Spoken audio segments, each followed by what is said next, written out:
बृहस्पति ग्रह सप्तम स्थान में। जय माता की मित्रों, हम लोग वृष लगन की चर्चा कर रहे हैं और उसमें गुरु ग्रह के पाठों का अध्ययन कर रहे हैं। आज बात करते हैं, अगर गुरु ग्रह सप्तम स्थान यानी आपकी वृश्चिक राशि में विराजमान हो तो किस तरह के फल प्राप्त हो सकते हैं। वृश्चिक राशि यानी मंगल देव की राशि, और सप्तम स्थान के अगर आपकी कुंडली पुरुष की है तो कारक शुक्रदेव होंगे, और अगर स्त्री है तो कारक गुरुदेव होंगे। स्थिर कारकों में शुक्रदेव को ही लिया जाता है क्योंकि शुक्र के कारक शुक्रदेव ही है, और सप्तम स्थान शुक्र के कारकों का ही अध्ययन किया जाता है। आपके गुप्त अंग या स्त्रियों के प्रति किस तरह का भाव मनोभाव आपके अंदर रहेगा, खाने पीने से संबंध में भी ये देखा जाता है। और कुछ ऐसी चीज़ें जिसके विषय में बोला जाता है कि रास्ते से भटक जाना या रास्ते का चेंज हो जाना या रास्ते में रुकावट आना, इन सब चीज़ों को हम लोग कई तरह से देख सकते हैं। रास्ते में भटक जाना मतलब आप ये प्रेम संबंधों की चर्चा प्राय कर होती है वर्तमान समय में, तो इसको उसके साथ भी जोड़ के देख सकते हैं हम लोग। विवाह संस्कार और विवाह के बाद संबंध, या एक शादी से दूसरी शादी या तीसरी शादी, ये सब चीज़ें सप्तम स्थान से संबंध में देखी जाती है। पार्टनरशिप, व्यापार, यात्राएं, जो भी छोटी मोटी यात्रा होती है या बीच में खंडित होती है, उन सब का भी कारकत्व यहाँ से लिया जा सकता है। और जहाँ तक शुक्र ग्रह से संबंधित जो चीज़ें और बताई जाती है काम और भोगों के संबंध में, तो वो सब बातें हम लोग सप्तम स्थान से ले सकते हैं। क्योंकि शुक्र पुष्ट होना, बली होना किसी की भी कुंडली में, चाहे स्त्री हो चाहे पुरुष हो, वो बहुत ज़्यादा ज़रूरी है आपको संतान उत्पत्ति या बाकी चीज़ों का भोग करने के लिए। हर सुख का भोग आप मन के द्वारा करते, लेकिन जिस सुख का भी भोग करना है आपको, शरीर में उस सुख का भोग करने का बल आपके अंदर है नहीं है, वो शुक्रदेव डिसाइड करते हैं। और अगर वहाँ पे गुरुदेव विराजमान हो और वृश्चिक राशि में विराजमान हो और वृष लगन आपका हो, हालांकि बाकी ग्रहों का अध्ययन करने के बाद में कुछ समझ में आता है, लेकिन यहाँ पे थोड़ा अलर्टनेस वाली पोजीशन आपको रखनी चाहिए। इसके फलों का थोड़ा गहराई से अध्ययन करना चाहिए। उसका कारण ये है कि धनु राशि से ये 12वें स्थान में विराजमान है और अष्टम स्थान का स्वामित्व इनको प्राप्त है। आपस में नहीं बनना, शादी के बाद पति पत्नी में मतभेद होना और एक दूसरे से लाभ प्राप्त करने की कोशिश करना, क्योंकि लाभ स्थान का भी स्वामित्व इनको प्राप्त है। तो किस तरह का सुख सप्तम स्थान में गुरुदेव बैठ के सप्तम स्थान से आपको प्राप्त करवाएंगे, मतलब लाभ प्राप्त करवाएंगे, वो सब बाकी ग्रहों का अध्ययन करने के उपरांत ही कुछ समझ में आएगा आपको। अकेले गुरु अगर बिना किसी के साथ, बिना किसी की दृष्टि, बगैर किसी की युति के साथ और पूर्ण बलाबल के साथ अगर बैठे हो, तब भी आपको दूसरे ग्रहों का अध्ययन करना पड़ेगा, क्योंकि सप्तम स्थान का कारक ग्रह शुक्र है, उसका अध्ययन करना जरूरी है। चंद्र कुंडली अनुसार गुरुदेव कौन से स्थान में विराजमान हो रहे, उसका अध्ययन करना जरूरी है। और नवमांश कुंडली के अनुसार या नक्षत्र अनुसार किस तरह का प्लेसमेंट है सप्तम स्थान में गुरुदेव का। तो सप्तम स्थान में अगर गुरुदेव है वृष लगन वालों को, तो बाकी जगह का अध्ययन करना इतना जरूरी नहीं है, लेकिन सप्तम स्थान का डीपली अध्ययन करना जरूरी है। क्योंकि एक आयु के बाद में जाहिर है शादी करनी पड़ेगी। ये जो विवाह संस्कार होता है, ये आपका, आप ये समझ सकते हैं, चाहे मेल हो चाहे फीमेल हो, आपका दूसरा जन्म होता है। मतलब आप उस आश्रम में कदम रखते हैं जिसके द्वारा आप अपने कुल का, अपने जीवन का और आने वाले समय का वहाँ पे ये समझ सकते हैं कि एक बिल्डिंग बना रहे हैं आप, उसकी नींव रख रहे हैं आप। किस तरह की संतान आपको प्राप्त होगी, किस तरह का बिहेव आपका पत्नी के साथ रहेगा। हालांकि सप्तम स्थान में गुरुदेव के फलों के विषय में जब भावाश्रय फलों का हम लोग फल दीपिका में अध्ययन करते हैं तो बहुत अच्छा फल बताया गया है और होता भी है। पहले बात तो सप्तम स्थान का फल गुरुदेव का अगर कालपुरुष की कुंडली अनुसार देखा जाए तो बहुत अच्छा होता है, तो वो तो मिलेगा ही आपको, उसमें कोई मतभेद नहीं है। लेकिन जब वृष लगन की बात की जाती है तो वृश्चिक राशि पे आके सप्तम स्थान में यहाँ पे गुरुदेव अष्टम स्थान का स्वामित्व लेके विराजमान है, तो उसका भी कुछ न कुछ अंश आपको आएगा। ये हो सकता है कि थोड़ा बहुत जो आम घरों में रहता है, सब रिश्तों में रहता है, थोड़ा बहुत वाद विवाद रहता हो, उस वाद विवाद की मात्रा ज़्यादा नहीं बढ़े, इसलिए कुंडली का पूर्ण अध्ययन करना बहुत जरूरी होता है। खासकर जब भी हम किसी ग्रह का कोई विशेष कुछ इफेक्ट हमको नज़र आता है कहीं पे बैठने से, तो हम प्रायकर ऐसा ही बोलते हैं कि पूर्ण अध्ययन करना बहुत ज़रूरी होता है। क्यों? इस चैनल का या हमारा समझ लीजिए आप, हमारा मोटिव ये नहीं है कि कोई डर दिखा के, कोई फालतू की बातें बता के आपको भ्रमित किया जाए या आपको पीड़ित किया जाए। यहाँ पे गुरुदेव दोनों तीनों तरह के फल देते हैं। पहले बात, गुरुदेव और शुक्रदेव सबसे ज़्यादा शुभ ग्रह बोले जाते हैं ज्योतिष शास्त्र में।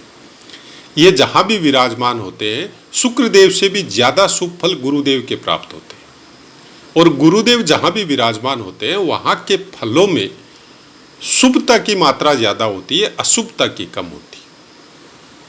अब अगर अष्टम स्थान का स्वामित्व लेके गुरुदेव सप्तम स्थान में रह के आपको सब शुभ फल दे रहे, फिर भी ये काम और भोग का स्थान है, ये संतान उत्पत्ति का स्थान है, ये आपके गुप्त अंगों का स्थान है। यहां से आपको उससे कुछ न कुछ पीड़ा आपको प्रदान करवा सकता है। जैसे आपकी कोई सर्विस या बिजनेस की वजह से आपको एनी टाइम दूर रख सकता है, आपको उन सुखों में कुछ कमी प्राप्त करवा सकता है। लेकिन जहां पे बोल दिया जाता है कि रिलेशन में पूरी तरह ही मतलब वो हो जाएगा कि आप पूरी तरह ही दूर हो जाएंगे, वैसा कुछ नहीं होता है। गुरुदेव की वजह से वैसा कुछ नहीं होता है। तो ये तो आप निश्चित मानिए, थोड़ा वाद विवाद रह सकता है एक दूसरे के साथ, कभी अच्छा कभी बुरा, ऐसा कुछ फल रह सकता है, लेकिन पूरी तरह रिलेशन खत्म नहीं हो सकते। गुरुदेव कभी रिलेशन को टूटने नहीं देते हैं, उसको बचा के रखते हैं, चाहे परिस्थिति आपका कैसा भी हो। अष्टम स्थान का कारकत्व है और अपने स्थान से 12वें स्थान में विराजमान है, तो आपको बहुत ज़्यादा उस स्थान के जो शुभ फल है उसको प्राप्त करने के लिए संघर्षरत रहना पड़ेगा। मतलब जैसे आपका घर यहाँ पे है और आपकी यात्रा या आपका बिजनेस या आपकी सर्विस बहुत दूर है, जहाँ से आने में ही आपको बहुत समय लग सकता है, तो उन सुखों में थोड़ी कमी आ सकती है। बच्चों के साथ भी आपका समय कम व्यतीत हो सकता है, लेकिन ज्ञान की मात्रा में व्यापार के लिए, परिवार के लिए, लाभ के लिए, आपके स्वास्थ्य के लिए, आपके माइंड के लिए और आपके पराक्रम के लिए बहुत अच्छा है। उसका कारण है कि अपने स्थान को, 11वें स्थान को पूर्ण दृष्टि से देखेंगे तो सप्तम स्थान से संबंधित भी लाभ आपको प्राप्त होंगे। इसलिए हमने बोला कि रिलेशन खत्म नहीं हो सकते, वाद विवाद हो सकता है। अष्टम स्थान का कुछ न कुछ कारकत्व आपको या कुछ न कुछ फल आपको यहाँ पे देखने को मिलेगा, और विशेष प्रायकर तो पता ही नहीं चलता है, लेकिन ऐसा ही कुछ खराब योग अगर आपकी वाइफ की भी कुंडली में हो या बाकी ग्रहों का कोई सपोर्ट आपकी कुंडली में नहीं मिल रहा है, तब हो सकता है। फिर भी गुरुदेव उस रिलेशन को बचा के रखते हैं। उसका कारण है कि आपका माइंड बहुत अच्छा रहता है, ज्ञान की मात्रा बहुत अच्छी रहती है, क्योंकि लग्न को देख रहे हैं पूर्ण दृष्टि से, तो मस्तिष्क स्टेट वे रहता है, इधर उधर की बातों में डिगेंगे नहीं। किसी के लगाने की वजह से आप अपने रिलेशन को ख़त्म नहीं करेंगे, आप अपने ज्ञान का प्रयोग करेंगे, और गुरुदेव ज्ञान के कारक है।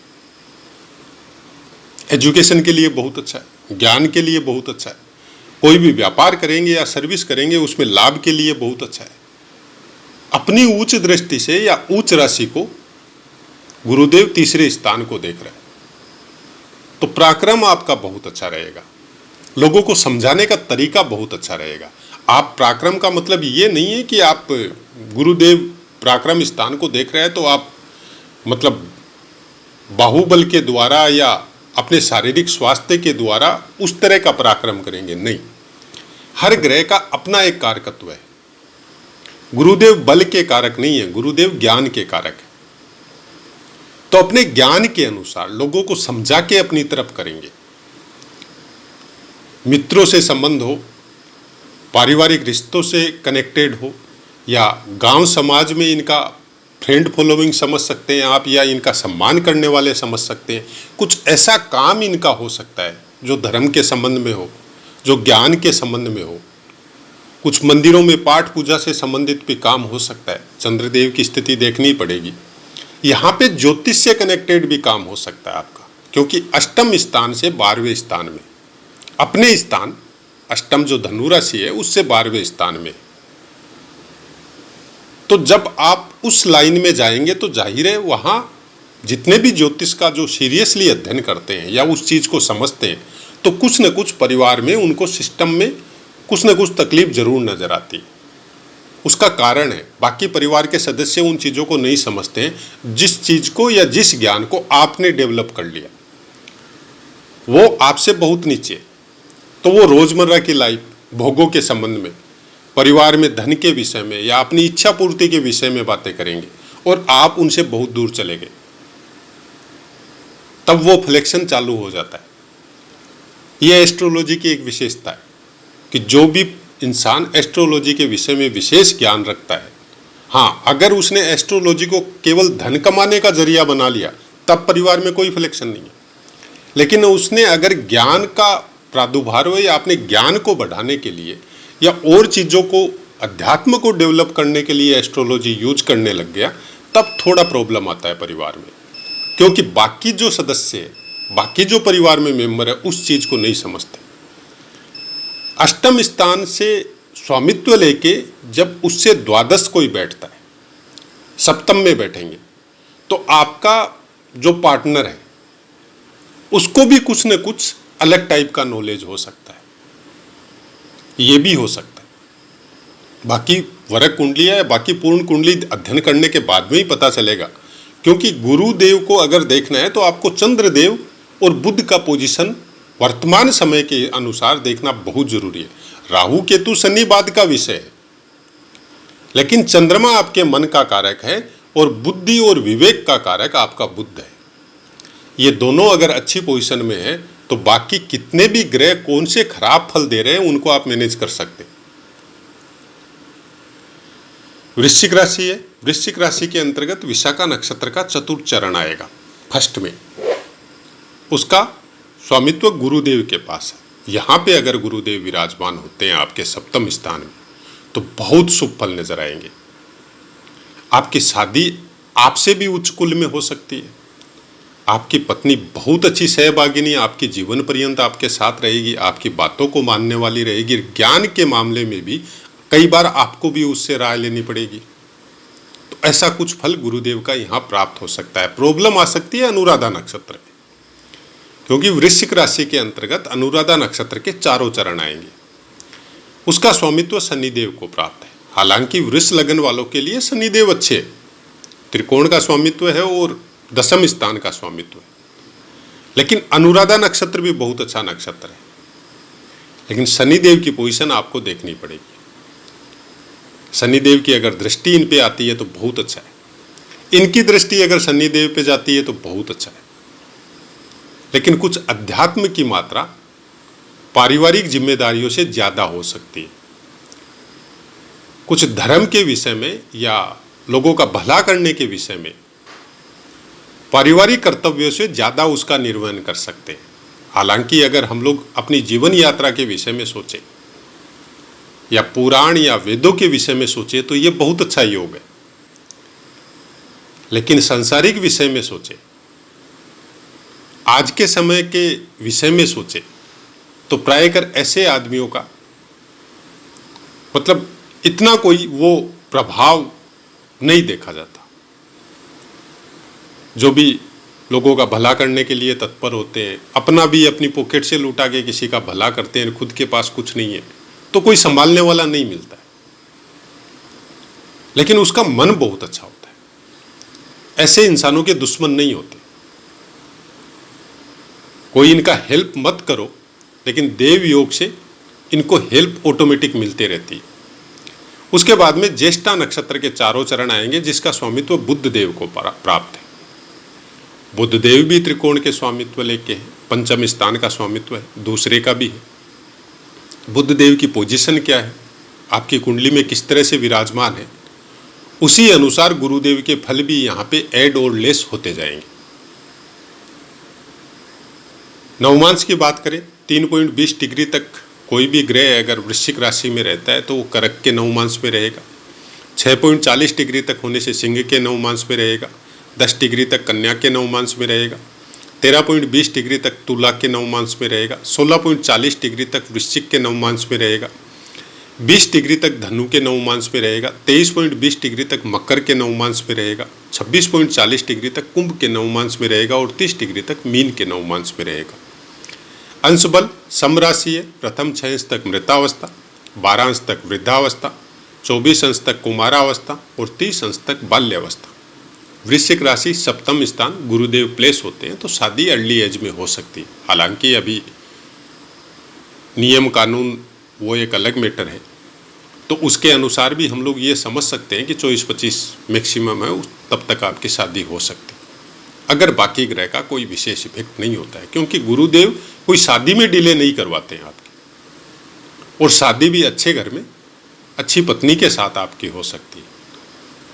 बाकी वरक कुंडलियों का, बाकी ग्रहों का अध्ययन इसके साथ बहुत ज़रूरी है। लेकिन हम लोगों को एक, आप इसको उस तरह से बोल सकते हैं कि एक रास्ता मिल जाता है कि किस तरह का फल हम लोगों को एक किसी ग्रह के बारे में जब बात करते हैं, हम प्रायकर बोलते हैं कि ग्रह के कारकत्व उस स्थान के कारकत्व है और कहाँ का स्वामित्व लेके वो विराजमान है, उन स्थानों के भी कारकत्व है, और फिर कालपुरुष की कुंडली अनुसार कहाँ कहाँ का स्वामित्व उसको प्राप्त है वो भी देखना चाहिए। सप्तम स्थान में गुरुदेव होने से बोला जाता है कि उसके बच्चे उससे ज़्यादा प्रोग्रेस करेंगे। अब हम लोग उसको धर्म के मामले में बहुत अच्छा बोला जाता है, इंसान भाग्यशाली होता है, तो हम लोग क्या समझे, इस तरह से समझ सकते हैं हम लोग कि नवम स्थान से 11वें रहेंगे, लाभ, नवम स्थान से लाभ स्थान में रहेंगे, मतलब भाग्य का लाभ होगा आपको। तो बहुत से तरीके, किसी एक चीज को देख के हम लोग डायरेक्ट उसका फलादेश नहीं कर सकते। भाव, भावेश, लग्न, कारक, कालपुरुष कुंडली, ये सब चीजें शुरुआती जो हम लोग प्रिडिक्शन करते हैं उसके अनुसार है। फिर चंद्र कुंडली, सूर्य कुंडली, वर्ग कुंडलियां, अष्टक वर्ग, इन सब चीजों पे जब कमांड हासिल हो, और नहीं हो तो अभ्यास के द्वारा हो, तब जाके हम लोग कुछ फलादेश के नजदीक पहुंचते। तो आशा है मित्रों पाठ समझ में आया होगा। पाठ से संबंधित कोई भी बात हो आप कमेंट कर सकते हैं। आंसर सबका दे रहे, और आगे भी यही इच्छा है, हर कमेंट का आंसर देंगे। अगर कमेंट का आंसर देने लायक नहीं है, कि ऐसा कोई कमेंट आपका है जिसका कुछ शब्दों के द्वारा आंसर नहीं दिया जा सकता, तो हमारी कोशिश ये रहेगी कि उसके बारे में वीडियो बना के आपको प्रोवाइड किया जाए। अब अपनी वाणी को विराम देते और आपसे आज्ञा लेते। जय माता।